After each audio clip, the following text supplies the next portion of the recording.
Muito obrigado, Sr. Presidente. Cumprimento o Sr. Ministro e as pessoas que o acompanham.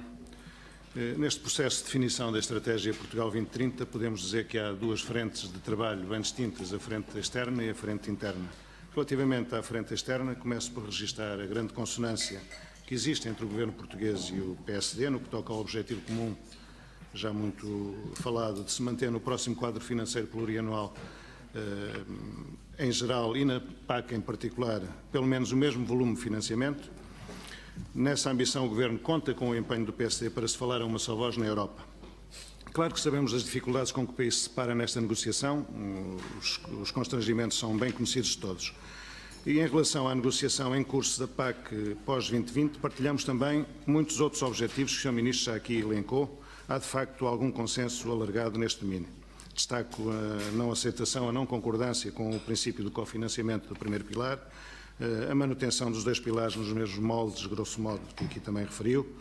Entendemos que têm de ser revistas, clarificadas e melhor articuladas as exigências ambientais a que os agricultores europeus estão sujeitos também. Consideramos também fundamental que a PAC aposte na pequena agricultura e na agricultura familiar. É uma prioridade importante. Reputamos de muito importante também a questão da gestão de riscos inerentes à atividade agrícola, também consensual. Concordamos com o princípio da subsidiariedade na gestão dos apoios, também aí estamos de acordo. E defendemos que a nova PAC tem de promover um setor agrícola e florestal mais inteligente, promovendo a inovação e a internacionalização do agroalimentar europeu.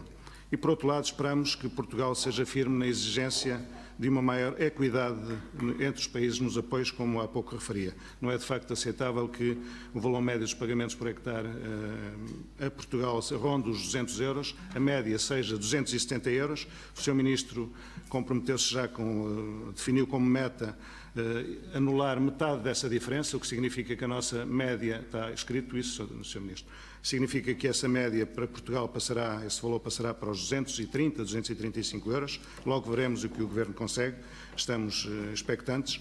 Agora, o que nos parece, Sr. Ministro, é que, tal como se infere da sua exposição, para consumo interno, no dossiê da PAC, o Sr. Ministro faz aquele exercício habitual que é atribuir grande prioridade a tudo para agradar a todos.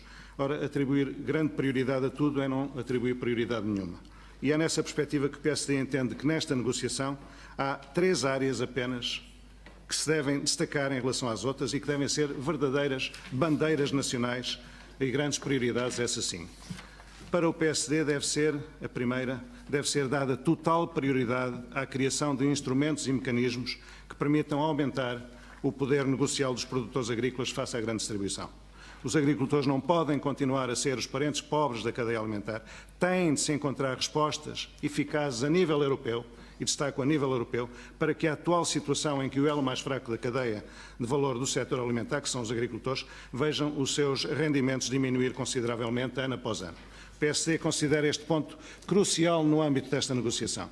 Um outro aspecto que reputamos fundamental é o reforço do estímulo à renovação geracional na agricultura e florestas como elemento crucial para o desenvolvimento do interior do país, reforçar, pois, o apoio à instalação de novos jovens agricultores no setor é vital. É também uma prioridade absoluta a que o Governo se deve dedicar.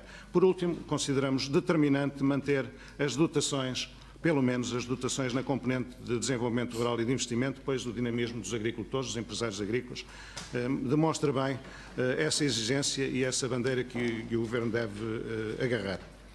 Uma grande preocupação mais de pormenor que temos e que gostaríamos de ouvir aqui o Sr. Ministro fazer referência, tem a ver com aquilo que publicamente tem vindo a anunciar de apostar no âmbito do próximo quadro, apostar fortemente na floresta. Portanto, é um discurso que tem sido anunciado recorrentemente e o PSD naturalmente concorda plenamente com essa intenção, claro, mas o que não aceitamos é que essa aposta se faça à custa da diminuição dos apoios para o investimento na agricultura. A prioridades acrescidas têm de corresponder a orçamentos acrescidos. Se a floresta é uma nova prioridade, e nós concordamos com ela, isso significa que o reforço orçamental para essa nova prioridade tem de vir de fora dos apoios para a agricultura. Não faz sentido puxar o cobertor para cobrir a floresta e destapar a agricultura nesse exercício. Gostaria, pois, que o Sr. Ministro nos explicasse onde vai buscar os recursos para essa aposta tão importante na floresta. Mas o processo de definição da estratégia do Portugal 2030 não se esgota nesta frente externa, também a nível interno, e resumo, para terminar, é muito importante que o Governo dê a importância que se exige a um ponto fundamental para o país, que é a coesão territorial, no qual o Ministério da Agricultura, Florestas e Desenvolvimento Rural tem de desempenhar o papel principal e não secundário, como tem acontecido até aqui. O PSD espera que dentro do volume de financiamento, termino já, dentro do volume de financiamento global que nos vier a ser atribuído, o Ministério da Agricultura tenha a capacidade de, entre aspas, ganhar cota para o desenvolvimento rural e para a coesão territorial. Exigimos, pois, nesta perspectiva, por parte do Ministério da Agricultura, um papel mais ativo, mais proativo na definição da estratégia Portugal 2030 na defesa do interior do país. Para nós é um ponto-chave este aspecto, ao nível interno. Muito obrigado.